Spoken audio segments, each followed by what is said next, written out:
என்னானோ காலையில எங்க கிளம்பி நிக்கிற? ஒரு காஃபி கூட, தலை வலிக்குது. ஆபீஸ் கிளம்பிட்டேங்க. ஞாயிற்றுக்கிழமை வேலைக்கு போறியா? ஆமாங்க, முக்கியமான வேலை இருக்கு, போயே ஆகணும். நான் கூட நாளைக்கு பாத்துக்கலாம்னு நினைச்சேன், ஆனா இன்னைக்கே பண்ணணும். இந்த வேலையை நீ நாளைக்கு பார்க்க வேண்டியதானே? ஏங்க, நாளைக்கு பார்க்க முடியும்னா நாளைக்கு பார்க்க மாட்டேனா? இன்னைக்கே போய் ஆகணும். சரி, ஏதாவது முக்கியமான விஷயம் பேசணுமா என்ன? ஏன், ஏதாவது முக்கியமான விஷயம் பேசணும் அப்படின்னா தான் உன்கிட்ட கேட்கணுமா? நான் எப்ப அப்படி சொன்னேன்? ஏதாவது முக்கியமான விஷயமா இருந்தா சொல்லுங்க, இல்ல அப்புறம் பேசிக்கலாம்னா ஆபீஸ் போயிட்டு வந்ததுக்கு அப்புறம் பேசிக்கலாம். முக்கியமான விஷயம் இருக்க போய் தானே உன்கிட்ட சொல்றேன், இல்லைன்னா நான் எதுக்கு கேட்க போறேன்? அப்படியா? என்ன விஷயம் சொல்லுங்க. இன்னைக்கு செல்வி வீட்டுக்கு வரா. ஆமால, மறந்தே போயிட்டேன். பின்ன உன்கிட்ட கேட்டுட்டு தானே அவளை இன்னைக்கு வர சொல்லியிருந்தேன். பின்ன இன்னைக்கு நீங்க கிளம்பி போனா அவ என்ன நினைப்பா? சரிங்க, நீங்க இருக்கீங்கல்ல. நான் இருக்கேனா அவ உன்னையும் என்னையும் சேர்த்து பார்க்கதான் வரா. குறிப்பா சொல்ல போனா உன்னை பார்க்கணும் தான் வரா. நீ மட்டும் கிளம்பி போன அவ என்ன வச்சு வைக்க மாட்டா. அவ உங்களை திட்டுவாங்கிறதுக்காக நான் எப்படிங்க போகாம இருக்க முடியும்? ஆபீஸ்க்கு வானா போய் தான் ஆகணும். இன்னைக்கு போறதுனால நாளைக்கு லீவ் எடுத்துக்கலாம். அப்ப நான் அவட்ட போன் பண்ணிட்டு என் பொண்டாட்டிக்கு வேலை வந்துட்டு நீ நாளைக்கு வா இன்னைக்கு வராதுன்னு நான் சொல்ல முடியும்? இப்ப என்ன பண்றதுன்னு எனக்கு தெரியல. ஏங்க, ஒண்ணு இல்லைங்க, ஜஸ்ட் வந்தோடனே கூல் ட்ரிங்க்ஸ் ஆகுது, காஃபியாவது கொடுத்துருங்க. அதுக்கப்புறம் சாப்பாடெல்லாம் வெளியே ஆர்டர் பண்ணிக்கோங்களேன். சாப்பாடெல்லாம் வெளியே ஆர்டர் பண்ண அவ ஈஸியா கண்டுபிடிச்சிருவா. அது மட்டும் இல்லாம வெளியே இருந்து வாங்குற சாப்பாடு எனக்கு சுத்தமா பிடிக்காது. உனக்கு தெரியும்ல, அவ எங்க வீட்டுல ப்ரீமெச்சூர் பேபி. வெளியே இருந்து ஏதாவது சாப்பிட்டா உடம்புக்கு முடியாம போயிடும். அப்ப என்னங்க பண்றது? அப்ப என்ன பண்றதுன்னு என்கிட்ட கேக்குற? எல்லாத்தையும் நாசமாக்கிட்ட. என்ன சொல்ல வரீங்க? எனக்கு புரியல. எல்லாத்தையும் நான் நாசமாக்கிட்டேனா? அப்ப வேலையை விட்டுட்டு வீட்டுல உட்கார சொல்றீங்களா? நான் அப்படி ஏதாவது சொன்னா ஒரு வாரம் ஃபுல்லா ஓடி ஓடி உழைக்கிற. ஞாயிற்றுக்கிழமை மட்டும் தானே வீட்டுல இருக்கிற, அது நமக்கான நாள். ஏங்க, நானா சண்டே பார்த்து என்ன ஆபீஸ் கூப்பிடுங்கன்னு சொல்றேன். அவங்க கூப்பிடும் போது போய் தான் ஆகணும். இந்த வாய்ப்பு எனக்கு எவ்வளவு நாளுக்கு அப்புறம் கிடைச்சிருக்கு. நான் எப்படிங்க மிஸ் பண்றது? எத்தனை பேர் இது முடியாம அப்படியே பின்னாடி நிக்கிறாங்க தெரியுமா? ப்ரமோஷன் வேணும்னா கொஞ்சம் உழைச்சுதான் ஆகணும். இந்த வாய்ப்பு எனக்கு கிடைக்காதான்னு நான் போன வருஷத்துல இருந்து வெயிட் பண்ணிக்கிட்டு இருக்கேன். உங்களுக்கு எல்லாமே தெரியும். இருந்தாலும் என்ன போட்டு திட்டுறீங்க, ஒரு வாழ்த்து கூட சொல்லல. உங்க தங்கச்சியும் மாசத்துல 30 நாள்ல 6-7 தடவை வந்துடுறாங்க. எப்போ வர்றவங்க தானே, நான் நல்லா தானே கவனிச்சுக்கிறேன். இன்னைக்கு ஒரு நாள் தானே. நான் உங்களை எவ்வளவு நல்லா பாத்துக்கிட்டாலும் மறுபடி அவங்களுக்காக என்கிட்ட தான் சண்டை போடுறீங்க. என்னை பத்தி யோசிக்கவே மாட்டேங்கிறீங்க. நான் உன்னை என் தங்கச்சிக்காக பேசல, எனக்காக தான் பேசுறேன். மாசத்துல எல்லா நாளும் ஓடிடுறோம், ஞாயிற்றுக்கிழமை மட்டும் தான் வீட்டுல இருக்கோம். அதுதான் நம்மளுக்கான நாள். அதையும் உட்காந்து நீ கெடுத்துக்கிட்டு இருக்கியே, அதுதான் சொல்றேன். இதுக்கு எது கல்யாணம் பண்ணணும்? அப்படியே லவ் பண்ணிட்டே உட்காந்துருக்கலாம். கல்யாணம் பண்ணி நமக்குன்னு ஒரு வீடு இருக்கு. நீ பொண்டாட்டி, நான் புருஷன் வேற. இது ஒண்ணுதான் குறைச்ச. காலையில எஞ்சதுல இருந்து நைட்டு 10 மணிக்கும் ஏதோ ஒரு ரேஸ்ல ஓடின மாதிரி இருக்கு. ஓடிக்கிட்டே இருக்கோம், வர்றோம், தூங்குறதுக்கு தான் இந்த வீடு. இங்க பாருங்க குமார், நான் உங்களுக்கு சொல்லி புரிய வைக்கணும்னு இல்லை. இந்த வாய்ப்புக்காக ஒரு வருஷம் காத்திருக்கேன். எப்பவுமே ஜென்ஸ் ஃபுல்லா அவங்களோட ஃபுல் எஃபர்ட்டை போட்டு வேலை பார்ப்பாங்க, சீக்கிரமா ப்ரமோஷன் கிடைச்சிரும். ஆனா லேடிஸ்க்கு அப்படி கிடையாது. வீட்டை, குழந்தைங்களை, ஃபேமிலியை எல்லாத்தையும் பார்த்து தான் வேலையும் பார்க்கணும். ஸோ அவங்களால ஃபுல் எஃபர்ட்டை போட முடியறதில்ல. இதனாலேயே பொண்ணுங்களுக்கு வாய்ப்பெல்லாம் கொடுக்கறதே இல்லை. ஏன்னா இவங்கெல்லாம் சரியா பண்ண மாட்டாங்கன்னு. எனக்கு இந்த வாய்ப்பு இப்பதான் கிடைச்சிருக்கு. ப்ளீஸ், இதை நான் மிஸ் பண்ண விரும்பல, புரிஞ்சுக்கோங்களேன் ப்ளீஸ்ங்க. சரி சரி, ஆபீஸ் போயிட்டு வா. என்னங்க, பத்மாமா வந்தானே சமைக்க சொல்லிருங்க. உங்க தங்கச்சிக்கு பிடிச்ச ஐட்டம் தான் சொல்லுங்க, அவங்க சமைச்சு கொடுத்துருவாங்க. ஏமா பிடி உஷா, நீதாமா வாரத்துல 7 நாள் வேலை பார்ப்ப, அவங்கள வேலை பார்க்க மாட்டாங்க. இன்னைக்கு ஞாயிற்றுக்கிழமை லீவு. என்னங்க, அப்ப என்ன பண்ண போறீங்க? தெரியல என்ன பண்ண போறேன்னு, பாப்போம். சரிங்க, நீங்க எப்படியா சமாளிங்க. நான் போயிட்டு வரேன், லேட் ஆகுது. சரி சரி, போயிட்டு வா. ஏங்க, ஒன்னு சொல்ல மறந்துட்டேன். என்ன சொல்லு? ஐ லவ் யூங்க. I love you too. நானும் சொல்ல மறந்துட்டேன். என்னங்க? ஆல் தி பெஸ்ட், நல்லா பண்ணு. தேங்க்ஸ்ங்க. ஓகே, ஒரு வழியா செல்விக்கு பிடிச்சதெல்லாம் ரெடி பண்ணியாச்சு. செல்வி, நல்லா இருக்கியாமா? நல்லா இருக்கேனே, நீ எப்படி இருக்க? நல்லா இருக்கேன். வா வா வா, பாக்க எத்தனை நாள் ஆகுது? ஆமாண்ணே, 8 நாள் ஆயிட்டு உன்னை பார்த்து. என்னண்ணே, இழைச்சு போயிட்ட? இல்லம்மா, எங்க 4-5 கிலோ வெயிட் கூட தான் போட்டிருக்கேன். நீதான் என்ன பார்த்து இழைச்சு போயிருக்கேன்னு சொல்ற. எல்லாரும் என்னடா வயிறு வீங்கிட்டு தொப்ப வச்சுட்டு தான் கேக்குறாங்க. அவங்களுக்குலாம் என்னென்ன தெரியும் உன்னை பத்தி? உன்னை பத்தி எனக்கு தான் முழுசா தெரியும். அதை விட வீடு நல்லா சூப்பரா நீட்டா இருக்கு. சரி, அவளை எங்க? யாரு கேக்குற? அண்ணே, அனுவை தான் கேக்குறேன். அது அவ ஆபீஸ் போயிருக்கா. என்ன, இன்னைக்கு வேலையா? ஞாயிற்றுக்கிழமை கூட வேலையாண்ணே? என்னம்மா பண்றது, உங்க அண்ணி கார்பரேட் கம்பெனில ஒர்க் பண்றா. நம்ம இஷ்டப்படிலாம் இருக்க முடியாது. அவங்க இன்னைக்கு ஆபீஸ்னா ஆபீஸ் போகணும். என்ன பண்றது, கவர்மெண்ட் வேலைன்னா சாட்டர்டே சண்டே லீவா இருக்கும், போய் தான் ஆகணும். ஆமாண்ணே, அது சரிதான். என்ன இருந்தாலும் கவர்மெண்ட் வேலை மாதிரி வருமா? உன்னைய பாரு, வார வாரம் சென்னையில லீவு, நல்லா படுத்து உருண்டுகிட்டு பிறந்துகிட்டு வாழ்க்கையை என்ஜாய் பண்ணிக்கிட்டு இருக்கேன். அவங்களும் இந்த மாதிரி ஒரு கவர்மெண்ட் வேலைக்கு போயிட்டா அவங்க 2 பேருக்கும் நல்லா இருக்கும்ல. ஆனா நான் உன்னையும் செல்வி சேர்த்து பார்த்துட்டு கொஞ்ச நேரம் சந்தோஷமா ஜாலியா பேசிட்டு போலான்னு வந்தேன். இப்ப நீ மட்டும் தான் இருக்க. சரிம்மா, அதனால என்ன, அண்ணன் இருக்கல்ல, நம்மளும் மனசு விட்டு பேசி எவ்வளவு நாள் ஆச்சு. நீ பேசு. சரி, நான் காஃபி கொண்டு வரட்டா? ஆமாண்ணே, அதுவும் சரிதான். எப்ப பார்த்தாலும் செல்வி உன்னை அட்டைய மாதிரி ஒட்டிக்கிட்டே இருப்பா. எதுவும் மனசு விட்டு பேசவே முடியாது. இன்னைக்கு அவ வீட்டுல இல்ல, நம்ம மனசுல பட்டதை யோசிக்காம சந்தோஷமா பேசலாம். சரி, நான் காப்பி கொண்டு வர, 2 பேரும் குடிப்போம். நீ உட்காரு, நான் எடுத்துட்டு வரேன். சரிண்ணே. அப்புறம் மருமகன் எப்படி இருக்கான்? நல்லா இருக்கானே. மாமா வீட்டுக்கு போலாம் வான்னு கூப்பிட்டேன். அவன் எங்க வாரான்? அவங்க பாட்டி கூட எங்கேயோ வெளியே போறானா. நானும் சரி போயிட்டு வரட்டும், இன்னைக்கு தானே லீவு, இன்னைக்கு போட்டு பிள்ளை எதுக்கு பாடா படுத்திக்கிட்டுன்னு விட்டுட்டேன். ஸ்டடீஸ்லாம் எப்படி போகுதுமா? படிக்கிறானே, நல்லா படிக்கிறான். நாங்க தான் இப்ப ஸ்கூல் மாத்திட்டோம். இப்ப சேர்த்திருக்க ஸ்கூல் கொஞ்சம் தூரமா தான் இருக்கு, போயிட்டு வர்றது கொஞ்சம் கஷ்டப்படுதான். ஸ்கூலை மாத்திட்டியா? என்கிட்ட சொல்லவே இல்ல.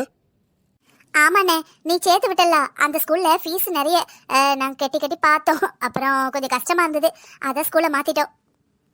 என்ன சொல்ற? நான் தானே ஸ்கூல் ஃபீஸ் கட்டிக்கிட்டு இருந்தேன். நீ தான் போனை போட்டுட்டு இல்ல என் புருஷன் நானும் கட்டிக்கிடுவோம், நீங்க கட்ட வேண்டாம்னு. சரி, நீங்க சொல்றீங்களே, நானும் விட்டுட்டேன். என்கிட்ட கேட்கறதுக்கு என்ன? இல்லண்ணே, உனக்கு கல்யாணம் ஆயிடுச்சு. இதுக்கப்புறமும் நீ ஏதாவது ஃபீஸ் கட்டிக்கிட்டு இருந்தனா வீட்டுக்கு வந்தவங்க ஏதாவது பேசுவாங்க, அதான் பார்த்தோம். அனு, நீ நினைக்கிற மாதிரிலாம் இல்ல, ரொம்ப தங்கமானவ. அவ எதுவும் சொல்ல மாட்டா. சரி, சரி, ஸ்கூல் சேர்த்து எவ்வளவு நாள் ஆகுது? இப்பதானே ஒரு 2-3 நாள் தான் ஆகுது. சரி, அப்போ ஒண்ணு பண்ணலாம். நான் ஸ்கூல் பிரின்சிபல்ட்ட பேசி மறுபடியும் அதே ஸ்கூல்ல அட்மிஷன் வாங்கி கொடுக்குறேன். என்கிட்ட சொல்லாம ஸ்கூல்ல மாத்தாதீங்க, சரியா? அவனோட படிப்பு செலவு இந்த மாமனோடது. நீ எவ்வளவுதானே ஹெல்ப் பண்ணுவ? ஏய், இருக்கட்டும்பா, கொஞ்ச நாளைக்கு தானே இந்தா அப்படிங்கிற மாதிரி படிச்சு முடிச்சிடுவான். பின்ன என்ன, மத்ததெல்லாம் நீ தானே பாத்துக்கிற. இந்த ஹெல்ப் கூட நான் பண்ணக்கூடாதா? அந்த அளவுக்கு அநியமா போயிட்டேனா என்ன? என்னண்ணே இப்படி எல்லாம் பேசுற? அவன் உன் மருமகன், அவனுக்கு என்ன செய்யணும்னு தோணுதோ, என்ன பண்ணணும்னு தோணுதோ நீ பண்ணு. உன்னை விட நல்லதை யாருன்னே யோசிக்க போறா? சரிம்மா, நீ வந்து ரொம்ப நேரம் ஆயிட்டுல, சாப்பாடு எடுத்து வைக்கிட்டா, சாப்பிடுறியா? அண்ணே, அனு ஆபீஸ் போயிட்டான்னு சொன்ன, பின்ன சாப்பாடு யார் பண்ணா? நீ வர்றேன்னு தெரிஞ்ச உடனே அணுக்கு போக விருப்பமே இல்ல. எல்லா சாப்பாடும் பண்ணி வச்சுட்டு தான் ஆபீஸ் போனா. எனக்காகவானே? ஆமா, உனக்காக தான், பின்ன வேற யாருக்காக? அண்ணே, என்ன நீ இவ்ளோ பண்ணிருக்கா? ஆமாமா, உனக்கு என்ன பிடிக்கும்னு கேட்டா, சிக்கன் பிடிக்கும்னு சொன்னா, அதான் பண்ணி வச்சுட்டு போயிருக்கா. வாசனை அப்படியே அள்ளுதுனே. ஆஹா, வா வா, என்ன சாப்பிடு சாப்பிடுங்குது. பார்த்தாலே எச்சி ஊறுது. எவ்வளவு நேரம் தான் பாத்துக்கிட்டு மோந்துகிட்டு இருக்க போற? எடுத்து சாப்பிடு. சாப்பிட்டு பார்த்துட்டு எப்படி இருக்குன்னு சொல்லு.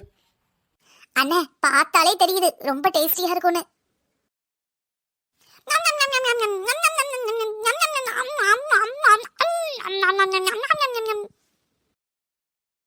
அண்ணே, இந்த சாப்பாட்டை யார் பண்ணா? ஏமா, உங்க அண்ணி தான் பண்ணி வச்சா. அண்ணே, நான் ஒன்னும் பக்கத்து வீட்டுக்காரி இல்ல, உன் கூட பிறந்த தங்கச்சி. எனக்கு தெரியாது எங்க அண்ணன் சமையல் எப்படி இருக்கும்னு. அம்மாக்கு கறி சாப்பிட பிடிக்காது, மீன் சாப்பிட பிடிக்காது, முட்டை சாப்பிட பிடிக்காதுன்னு சின்ன பிள்ளையில இருந்து நீ தான் எனக்கு கறி குழம்பு, மீன் குழம்பு, கோழிக்கறி எல்லாம் வச்சு தருவேன். உன் கை ருசி எனக்கு தெரியாதா? அம்மா கை மணத்தை கூட மறந்தாலும் மறப்பேன், நீ வச்சு கொடுத்தது நான் மறப்பேனா? அண்ணே, டேஸ்ட் அப்படியே உச்சந்தலைக்கு ஏறுதுண்ணே. சூப்பர்ண்ணே, அடி போலி. அது ஒண்ணு இல்லம்மா, இன்னைக்கு காலையில அவசரமா அணு கிளம்பி போனாலா, அதான் சமைக்காம போயிட்டா. ஏன்னா அவசரமா ஆபீஸ் போனா ஒரு சாப்பாடு கூடவா பண்ணி வைக்க முடியாம போவாங்க? இன்னைக்குதான் அப்படி நடக்கா, இல்ல டெய்லி இப்படிதான் நடக்கா? சரி சரி, விடு விடு. என்னண்ணே சரி சரி விடு விடுன்னு சாதாரணமா சொல்ற? எனக்கு ஒரு நாள் வந்து பார்க்க போய் எனக்கு எல்லாம் தெரியுது. எங்க அண்ணனை வருஷம்லாம் பட்டினி போட்டுருவாங்க போல இருக்கே. ஒரு பொம்பளைக்கு வீட்டுல சாப்பாடு பண்ணி வீட்டுல இருக்கிறவங்கள பசியாதுறதை விட வேற என்ன வேலை வந்துட்டு? கை நிறைய சம்பாதிச்சு எனக்கு சாதிக்க போறாங்க. வேலைக்கு போறாங்கன்னா அவளுக்கு வேலைக்கு போக விருப்பம், வேலைக்கு போறா. ஆனா வேலைக்கு போகணும்னா உன்னையும் கவனிச்சுக்கணும்ல. வீட்டுக்கு வந்தோன்னு சொல்லு, என்ன கவனிச்சு வீட்டை கவனிச்சு, அதுக்கப்புறம் நீ வேலை பார்த்தா போதும். வேலை பார்த்து ஒன்னும் கிழிக்க வேண்டாம். ஃபைனலா சொல்லிடுனே, ஒழுங்கா வீட்டை பார்த்து என்ன பார்த்து அதுக்கப்புறம் உன்னால வேலை பார்க்க முடியும்னா வேலை பாரு, இல்லைன்னா வேலையை விட்டுருன்னு சொல்லிடு. நானா வேலையா அப்படின்னு ஃபைனலா கேட்டுரு. நீ வேலை, அவ சொல்லிடுவா எனக்கு வேலைதான் முக்கியம், நீ வேணாம் போடான்னு. அவளுக்கு அவ வேலைதான் ரொம்ப முக்கியம், அதுதான் ஃபர்ஸ்ட். அப்புறம் எதுக்கு நான் உன்னை கல்யாணம் பண்ணா? அவ வேலையை கல்யாணம் பண்ணிருக்க வேண்டியதானே, இல்ல பிரம்மச்சரியா போயிருக்க வேண்டியதானே? இந்த லட்சணத்துல லவ் மேரேஜ் வேற, அது ஒண்ணுதான் இங்க குறைச்ச. நீ தப்பு பண்ணிட்டனே, இந்த மாதிரி ஒரு பொண்ணை கல்யாணம் பண்ணி உன் வாழ்க்கையை நாசம் பண்ணிட்ட. எதுக்குமா இப்படி எல்லாம் பேசுற? அவ நல்லா படிச்சிருக்கா, நல்ல வேலைக்கு போறா, கை நிறைய சம்பாதிக்கிறா, என்ன நல்லா கவனிச்சுக்கிறா, பாசமா இருக்கா, நம்ம அப்பா அம்மாவையும் நல்லா பாத்துக்கிறா. நீ வீட்டுக்கு வரப்போ உன்ட்ட அன்பா தானே இருக்கா. அவளுக்கு சமைக்க வரல இல்ல சமைக்கலங்கிற ஒரே காரணத்துக்காக என் வாழ்க்கை நாசமா போயிட்டுன்னு அர்த்தமாயிடுமா என்ன? என்ன பேசுற? மனுஷனா பிறந்து வாழ்றது எதுக்கு? வயிறார சந்தோஷமா சாப்பிட்டு குடும்பத்தோட கொஞ்சி குழவி சந்தோஷமா வாழ்றதுக்கு தானே. ஒருத்திக்கு தான் வீட்டையே பார்க்க முடியல அப்படின்னா அவளுக்கு கல்யாணம் எதுக்கு? சரி சரி விடு விடு, டென்ஷன் ஆகாத. சரி, அவ ரெஸ்ட் எடுக்கிறதுக்குள்ள இந்த பாத்திரத்தை அலசி வச்சிடலாம். அண்ணே எழுந்துட்டியா? தூங்குறியேன்னு பார்த்தேன். காஃபி வச்சு தரட்டுமா? அண்ணே, வீட்ல பாத்திரம் கூட அலசுவியா என்ன? ஆமாண்டா, காலைல சமைச்சனா, சமைச்சிட்டு அப்புறம் நீ வந்தியா, சாப்பிட்டோம், காஃபி குடிச்சோம், அப்படியே கொஞ்சம் ரெஸ்ட் எடுத்துட்டேன். இப்ப அலசி வச்சிட்டோம்னா இடம் ஃப்ரீ ஆயிரும்ல. இன்னைக்கு ஞாயிற்றுக்கிழமை, வேலைக்காரியும் வரமாட்டாங்க. அப்ப என்ன பண்றது? நம்ம தான் வாஷ் பண்ணணும். அப்ப அனு வந்து என்னென்ன பண்ணுவா? நீ சமைச்சதை சாப்பிட்டு படுத்து தூங்குவாளா? ஏன் வந்தனே கை கால அமுக்கி விடுவியா என்ன? எத்தனை நாளா இதெல்லாம் நடக்கு? அப்பா அம்மாக்கு தெரியுமா நீ பாத்திரம் அலசுறதெல்லாம்? நாங்களா வந்தா என்னவோ அவனை தாங்குற மாதிரி டிராமா பண்ற. நாங்களா இல்லாதப்ப பாத்திரம் அலச விடுறா, காஃபி போடுற விடுறா, சமைக்க விடுறா, எல்லா வேலையும் நீ தான் பாக்க. என்ன நீ சின்ன சின்ன விஷயத்துல பெருசா பேசிட்டு இருக்க? நம்ம வீட்டுல நான் பாத்திரம் அலசினதே இல்லையா? நம்ம அம்மாக்கு காய்ச்சல் இருந்தப்ப, உனக்கு எக்ஸாம் நடந்தப்ப நான் தானே பாத்திரம் அலசினேன். அண்ணே, அது வேற இது வேறனே. அது நம்ம வீடு, உன் வீடு. இது அப்படியா? நீ என்ன பேசுறன்னு புரிஞ்சுதான் பேசுறியா? இது ஏன் வீடு இல்லாம பின்ன யார் வீடு? அண்ணே, நீ கொஞ்சமாட்டு குடும்பஸ்த மாதிரி, ஒரு புருஷன் மாதிரி கெத்தாயிரனே. சரிண்ணே, என்னவோ பண்ணு. ஆனா ஏன் முன்னாடி இதெல்லாம் பண்ணாத. பார்க்க கன்றாவியா மனசு கஷ்டமா இருக்கு. வாண்ணே. சரிண்ணே, நான் சொன்னதெல்லாம் யோசிச்சு பாரு. வாழ்க்கை கடைசியில இப்படியே போயிடாம உன்னை அடுப்படியில வச்சு அமுக்கிறாம, அதுக்கப்புறம் உன் இஷ்டம். என்னானோ சீக்கிரம் வந்துட்ட? ஆமாங்க, நீங்க வீட்ல தனியா இருக்கீங்கல்ல, அண்ணி வேற வராங்க இன்னைக்கு. அதான் கொஞ்சம் சீக்கிரமா வர முடியுமான்னு பார்த்தேன். வர முடிஞ்சது, அதான் ஓடி வந்துட்டேன். நீங்க இருங்க, நான் சீக்கிரமா சாப்பாடு ரெடி பண்றேன். அண்ணி கொஞ்ச நேரம் வெயிட் பண்ணுங்க. கடை கடன் குடுன்னு போயிட்டு சீக்கிரமா சமைச்சிட்டு வந்துடுறேன். நீ எதுக்குமா கடை குடுன்னு போயிட்டு மெதுவா மெல்லமா ஆமா மாதிரி நடந்து போய் உருண்டு பெரண்டு எங்க அண்ணா சமைச்சு வச்சிருக்கான். ஒரு பொடி பிடிச்சிட்டு பிளாஸ்க்ல காஃபி போட்டு வச்சிருக்கான். அதையும் குடிச்சிட்டு உன் ரூம்ல போய் ரெஸ்ட் எடுமா. என்ன அவசரம்? கெஸ்ட் இன்னைக்கு தானே வராங்க. நீ நாளைக்கு எஞ்சி வந்தா போதும். போய் தூங்கு போ. அண்ணி, அது வந்து நான் வந்து 2 தடவை சாப்பிட்டு 2 தடவை டாய்லெட்டும் போயிட்டு வந்தாச்சு. சாப்பிட்டது செரிச்சு போயிட்டு வந்தாச்சு. நீ இப்பதான் வீட்டுக்கு வந்திருக்க. வீட்டுக்கு வந்தது இல்லாம நான் போய் சமைக்கன்னு ஒரு டிராமா வேற. என்ன சாப்பிட்டீங்களா? ஆமா ஆமா, நீங்க சொல்லி கொடுத்த மாதிரியே எங்க அண்ணன் சிக்கன்லாம் சமைச்சிட்டு என் பொண்டாட்டி ஆணுதான் சமைச்சான்னு சொன்னான். ஆனா யாருக்கிட்ட? என்கிட்டயேவா? நான் கண்டுபிடிச்சிட்டேன். நான் ஒன்னும் சொல்லி கொடுக்கல நீ. இந்த பாரானு, எங்க அண்ணனை பத்தி எனக்கு நல்லா தெரியும். எங்க அண்ணன் உத்தம புத்திரன், அரிச்சந்திரன். அவனுக்கு போயினா என்னன்னே தெரியாது. இந்த பாரானு, உனக்கு வேலை முக்கியமா இருக்கலாம், ஆனா அதை விட எங்க அண்ணன் முக்கியமா இருக்கணும். புரியுதா? புருஷனை கூட பாத்துக்க முடியாத அளவுக்கு வேலை உனக்கு முக்கியம். அப்படித்தானே? ஒரு விஷயத்த மறந்துடாத. நீ முதல்ல ஒரு பொண்ணு, ஒரு வீட்டுக்கு மருமக, ஒருத்தனுக்கு பொண்டாட்டி. முதல்ல தன் குடும்பத்தை கவனி, அதுக்கப்புறம் வேலை பார்க்குற கம்பெனியை கவனிச்சுக்கலாம். ஒவ்வொரு பொண்ணோட கடமை தான் பிறந்த வீட்டையும் புகுந்த வீட்டையும் தன்னோட குடும்பத்தையும் நல்லபடியா கவனிச்சுக்கிறது தான். இதுலயே நீங்க தோத்து போயிட்டீங்கன்னா என்ன வேலை பார்த்து என்ன பிரயோஜனம்? சரி சரி, நான் கிளம்புறேன். இதுக்கப்புறம் கொஞ்ச நேரம் இருந்தேன், எனக்கு நடக்கிறதெல்லாம் பார்த்தா நெஞ்சு வலியில என் நெஞ்சு வெடிச்சிரும். எங்க அண்ணனை எந்த அளவுக்கு பண்ண முடியுமோ அந்த அளவுக்கு பண்ணி வச்சிருக்கீங்க. இதோட நிப்பாட்டிக்க. இதுக்கப்புறம் எங்க அண்ணன் மறுபடியும் இந்த மாதிரி வேலை வாங்கினேன் நான் வச்சு வைக்க மாட்டேன். வீட்டுக்குள்ள வந்த உடனே பரவாயில்லையே, அண்ணன் முன்னாடி வீட்டை நல்லா சுத்தமா வச்சிருக்காளேன்னு நினைச்சேன். அதுக்கு அப்புறம்லாம் தெரியுது வீட்டை கிளீன் பண்றது மேனேஜ் பண்றது எல்லாம் எங்க அண்ணனு. சரிண்ணே, நான் போயிட்டு வரேன். விட வருவியா இல்ல நான் போய்கிட்டா? சரி சரி, நீலாம் விட வர வேண்டாம். அண்ணி இப்பதான் வீட்டுக்குள்ள வந்திருக்காங்க. தண்ணி கொடு, காப்பி போட்டு கொடு, வேற ஏதாவது எடுபடி வேலை இருக்கும் அதை பாரு. நீ ரொம்ப பிஸியா இருப்ப, நான் கிளம்புறேன். இந்த பாரானு, நான் என்னவோ உன்னை கொடுமைப்படுத்துற மாதிரி உன்னை திட்டுற மாதிரி டிராமா பண்ணாத. எதுக்கு சொல்றேன்னு கொஞ்சம் யோசிச்சு பாரு, உனக்கே புரியும். சரி செல்வி, வா கிளம்பலாம். நேரம் ஆயிட்டு. உங்க வீட்டுல தேடுவாங்க. எப்ப யார் முன்னாடி என்ன பேசணும் எப்படி பேசணும் எதுவும் தெரியாது. சின்ன பிள்ளைல இருந்து இப்படிதான். தப்பான இடத்துல சரியான இடத்துல தப்பானது பேசி வச்சிருவா. நான் சரியான இடத்துல சரியா தான் பேசியிருக்கேன். நீ கண்ட்ரோல்ல வைக்க வேண்டியவங்கள வைக்க வேண்டிய இடத்துல வை. அப்பதான் குடும்பம் உருப்படும். அனு, கோவமா இருக்கியா? இல்ல. நீ கோவமா இருப்பேன்னு எனக்கு தெரியும். நான் ஏன் கோவப்பட போறேன்? நீ எதுக்கு கோவமா இருக்கேன்னு எனக்கு புரியுது. அப்படியா? நான் ஏன் கோவமா இருக்கேன்னு உங்களுக்கு புரியுதா? உங்களுக்கு புரிஞ்சிருந்தா உங்க தங்கச்சி அவ்வளவு பேசினாங்களே, அப்பவே நீங்க பதிலுக்கு ஏதாவது சொல்லி இருந்திருக்கணும்ல. ஒண்ணுமே சொல்லாம அதை கேட்டு என்ஜாய் பண்ணிக்கிட்டு தானே இருந்தீங்க. நான் என்ன பண்ணிருக்கணும்னு சொல்ல வர? ஓ, அதையும் நான் தான் சொல்லணும். நீங்க என்ன பண்ணிருக்கணும், என்ன பண்ணணும்னு, அப்படித்தானே? அனு, அது வந்து நீங்க என்ன கொஞ்சம் வெளியே போறீங்களா? நீங்க கொஞ்சமாட்டி யோசிச்சு பாருங்க. என்ன நிறுத்தி அவ கேள்வி கேட்ட மாதிரி உங்களை நிறுத்தி கேள்வி கேட்டிருந்தா நான் பாத்துக்கிட்டு சும்மா இருந்திருக்க மாட்டேன். ஆனா நீங்க சும்மா தானே இருந்தீங்க. இந்த பாரு அனு, நீ செல்வியை தப்பா புரிஞ்சுட்டு இருக்க. அவ ஒன்னு இல்ல, என்கிட்டயும் அப்படிதான் பேசுவா. அவளுக்கு எது சரின்னு தோணுதோ அதை டப்பு டப்புன்னு பேசிடுவா. யார்கிட்ட என்ன பேசுறோம், இதனால அவங்க என்ன நினைப்பாங்க, எதை பத்தி யோசிக்க மாட்டா. பேசட்டுங்க, ஆனா யார்கிட்ட பேசுறோம் என்ன பேசுறோங்கிறதுல இருக்குல்ல. சரிங்க, நான் ஒத்துக்கிறேன். அவங்க உங்களோட தங்கச்சி, உங்க வீட்டுக்கு வந்திருக்காங்க. இது உங்க வீடாவே இருக்கட்டும். ஆனா உட்காந்து எனக்கு கிளாஸ் எடுக்க அவங்க யாரு? உங்க அப்பா அம்மா கூட இந்த அளவுக்கு என்ன கொஸ்டின் கேட்டதில்ல. அவங்களுக்கு என்ன பிரச்சனை எனக்கு புரியல. இப்பதான் நீ கரெக்டா பேசுற. இதைத்தான் நானும் சொல்ல வரேன். செல்வி சொன்னதுனால நீ எவ்வளவு டிஸ்டர்ப் ஆகுற? எனக்கு இந்த வேலை பார்க்கறதுல எந்த பிரச்சனையும் இல்ல, என் அப்பா அம்மாக்கும் இல்ல. மத்தவங்க யாருக்கும் எப்படி இருந்துட்டு போகுது, அவங்க அப்படி சொல்றாங்க இவங்க இப்படி சொல்றாங்கன்னு கவலைப்பட ஆரம்பிச்சா கவலைப்பட்டுக்கிட்டே தான் இருக்கணும். இங்க பாருங்க, அவ ஒண்ணும் யாரோ கிடையாது, உங்க தங்கச்சி. அவ சொல்லும் போது நீங்க அதுக்கு ஏதாவது பதில் சொல்லிருக்கணும்ல. முதல்ல எனக்கு ஒரு விஷயத்த சொல்லு, உனக்கு பிரச்சனை எதுல? உன்கிட்ட செல்வி அப்படி பேசுனது பிரச்சனையா, இல்ல செல்வி பேசினப்ப நான் அமைதியா இருந்தது பிரச்சனையா? நீங்க பதில் பேசாம அமைதியா அது என்ன கல்லூரி மங்கனாட்ட நின்னீங்கல்ல, அதுதான் பிரச்சனை. சரி, அவ பேசுறப்ப இடையில வந்து நான் உனக்கு சப்போர்ட் பண்ணா உன் மதிப்பு அதிகமா இருக்குமா? என் அண்ணன் பொண்டாட்டி வந்து கொஞ்ச நாளே மாத்திட்டான்னு சொல்லுவா. பொண்டாட்டி தாசேன்னு எனக்கு வேற ஒரு பட்டத்தை கொடுப்பா. அப்படி இல்லங்க, நீங்க எனக்கு சப்போர்ட் பண்ணி பேசிருந்தீங்கன்னா எனக்கு நல்லா ஃபீல் ஆயிருக்கும்ல. என் புருஷன் எனக்கு சப்போர்ட்டா இருக்காருன்னு எனக்கு பெருமையாவும் இருந்திருக்கும். நான் இன்னும் உன்னை அவ கஷ்டப்படுத்திட கூடாதுன்னு தான் அமைதியா நின்னு. என்ன சொல்ல வரீங்க? இங்க பாரு, அவ என்னை ஏத்தி விடணும் இல்ல என்னவோ சொல்லிக்கிட்டு இருந்தாலே நான் ஏதாவது சீரியஸா எடுத்துக்கிட்டேனா அமைதியா தானே நின்ன. ஆமா, ஆனா ஏன் அமைதியா இருந்தீங்க? ஏன்னா எனக்கு உன்னை பத்தி நல்லா தெரியும். நீ ஸ்கூல்ல காலேஜ்ல எப்படி படிச்சேன்னு தெரியும். இந்த வேலை உனக்கு எவ்வளவு முக்கியம் தெரியும். இந்த வேலையை நீ எவ்வளவு லவ் பண்ற, எவ்வளவு ரெஸ்பெக்ட் பண்ற, எவ்வளவு அதுக்கு இம்பார்ட்டன்ட் கொடுக்குறேன்னு எனக்கு தெரியும். அது மட்டும் இல்லாம இந்த வேலைக்கும் மேல உனக்கு நான் ரொம்ப முக்கியம்னு தெரியும். என் மேல இருக்கிற லவ் அதிகம்னு தெரியும். வேலைக்கும் வீட்டுக்கு இடையில நீ போராடுறேன்னு எனக்கு தெரியும். ரெண்டையும் பேலன்ஸ் பண்ண நீ படுற கஷ்டத்தையும் நான் பாத்துக்கிட்டு தான் இருக்கேன். ஆபீஸ்ல கூட ஒர்க் பண்றவங்க கீழே வேலை பண்றவங்க வாங்குன்னு வாங்குற நீ என் தங்கச்சி இவ்வளவு பேசினானா நீ அமைதியா நின்ன பத்தியா? அதுல எனக்கு என் மேல நீ வச்சிருக்க மரியாதை தான் எங்க எனக்கு தெரிஞ்சுது. என் அப்பா அம்மாவை என் தங்கச்சியை நீ எப்படி பாத்துக்கிறேன்னு எனக்கு தெரியும். நான் பாத்துக்கிட்டு தானே இருக்கிறேன். இது எல்லாத்தையும் செல்வி பேசும்போது நான் சொன்னேன்னு வச்சுக்கோங்க, அவளுக்கு இன்னும் மேல கோவம் அதிகமாகும். ஆக்சுவலா உண்மை என்ன நான் சொல்றேன் கேளு. செல்வியும் ஒரு இடத்துல வேலை பார்த்துக்கிட்டு இருந்தா, மாசம் 10,000 ரூபாய் சம்பளம். ஆனா கொஞ்சம் ஒர்க்லோட அதிகமாச்சு. அவ அதுல கவனம் செலுத்தும் போது குடும்பத்துல கவனம் செலுத்த முடியல. உடனே என் புருஷன், அதாவது என் தங்கச்சி புருஷன் என்ன சொல்லிட்டாருன்னா, ஒண்ணு வேலையில இம்பார்ட்டன்ட் கொடு, இல்ல ஃபேமிலியை பாரு, ரெண்டும் போட்டு மல்லு கட்டாதுன்னு சொல்லவும் அவ வேலையை விட்டுட்டா. இப்ப வேலை இல்லாம இருக்கிறா. ஆனா நீ கை நிறைய சம்பாதிக்கிற, மாசம் 60-70 சம்பாதிக்கிற. இன்னொன்னு, அவ புருஷன் எந்த ஹெல்ப்பும் பண்ண மாட்டாரு, உனக்கு நான் எல்லா ஹெல்ப்பும் பண்றேன். இயல்பாவே அவளை அறியாமலே அவளுக்கு ஒரு ஜெலஸ் ஆகுது. இன்னொன்னு, என் மேல அவளுக்கு ரொம்ப பாசம். எல்லாருக்கும் தான் புருஷன் தனக்கு ரொம்ப ஹெல்ப் பண்ணணும்னு ஆசைப்படுவாங்களே தவிர தான் அண்ணன் தம்பி தான் அன்னிக்கோ இல்ல நாத்தனாருக்கோ சம்மந்திக்கோ போய் ஹெல்ப் பண்ணணும்னு ஆசைப்படவே மாட்டாங்க.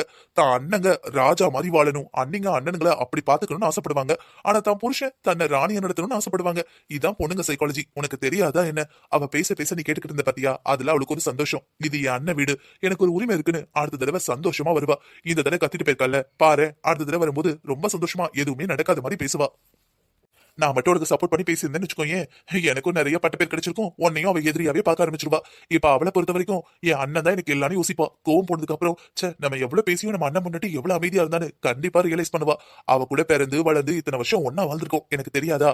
அதை அவ காட்டிக்க மாட்டா. ஆனா அடுத்த டைம் கண்டிப்பா அந்த தப்ப பண்ண மாட்டா. சில இடத்துல சில உறவுகள்ல அமைதியா போறது தப்பு இல்ல, புரிஞ்சுதா? என்னை பத்தி உனக்கும் உன்னை பத்தி எனக்கும் தெரிஞ்சா போதும். அது மட்டும் இல்லாம இன்னைக்கு வந்து அண்ணி நம்ம அண்ணனை புடிங்கிட்டு போயிருவாளோ, அண்ணனை கண்ட்ரோல்ல எடுத்துருவாளோன்னு பயப்படுறா. அவளுக்கு ஒன்னே ஒண்ணுதான் நீ புரிய வைக்கணும். என்னைக்கு இருந்தாலும் உன் அண்ணனோட தங்கச்சி நீ. உன் இடத்துக்கு நான் வர மாட்டேன், என் இடத்துக்கு நீ வராத. நீ இருந்துகிட்டேன்னு வச்சுக்கோங்க, உங்க உறவும் நல்லா இருக்கும், நம்ம குடும்பமும் சந்தோஷமா இருக்கும். நீ வேலைக்கு போறதுல எனக்கு எந்த பிரச்சனையும் இல்ல, எங்க வீட்டுல இருக்கிறவங்களுக்கும் இல்ல. உனக்கு புரிஞ்சுதா? வாவ், நீங்க எவ்வளவு யோசிக்கிறீங்க. நான் தான் அவசரப்பட்டுட்டேன், சாரி. சரி, ஒரு நிமிஷம் கண்ணை மூடு. எதுக்குங்க? கண்ணை மூட சொல்றேன். ஏங்க, ரொம்ப அழகா இருக்குங்க. எப்ப வாங்குனீங்க? சொல்லவே இல்ல. நான் வாங்கல, செல்வி தான் வாங்கிட்டு வந்தா உனக்கு கொடுக்கணும்னு. அண்ணியா? பாக்க டைமண்ட் மாதிரி இருக்கு. ஆமா ஆமா, டைமண்ட் தான். கடைக்கு போயிருந்தாங்களாம், அவளுக்கு ரொம்ப பிடிச்சிருந்துதான். சரி, அண்ணி கொடுக்கலான்னு உனக்கு வாங்கிட்டு வந்திருக்கா. அண்ணி ரொம்ப ஸ்வீட் இல்ல, பலாப்பழ மாதிரி. வெளியே தான் குத்துறாங்க, உள்ள ரொம்ப ஸ்வீட். சரி சரி, இந்தா, இது என்னோட கிஃப்ட். செல்வி டைமண்ட்ல எல்லாம் நெக்லஸ் கொடுத்திருக்கா. அதுக்கு முன்னாடி இந்த காஃபிலாம் ஒரு விஷயமா இருந்தாலும் இந்த ஏழை புருஷனால இதான் கொடுக்க முடிஞ்சது. இப்ப இருக்கிற தலைவலிக்கு இந்த வைர நெக்லஸை விட அந்த காஃபி தாங்க ரொம்ப முக்கியம். கொடுங்க கொடுங்க.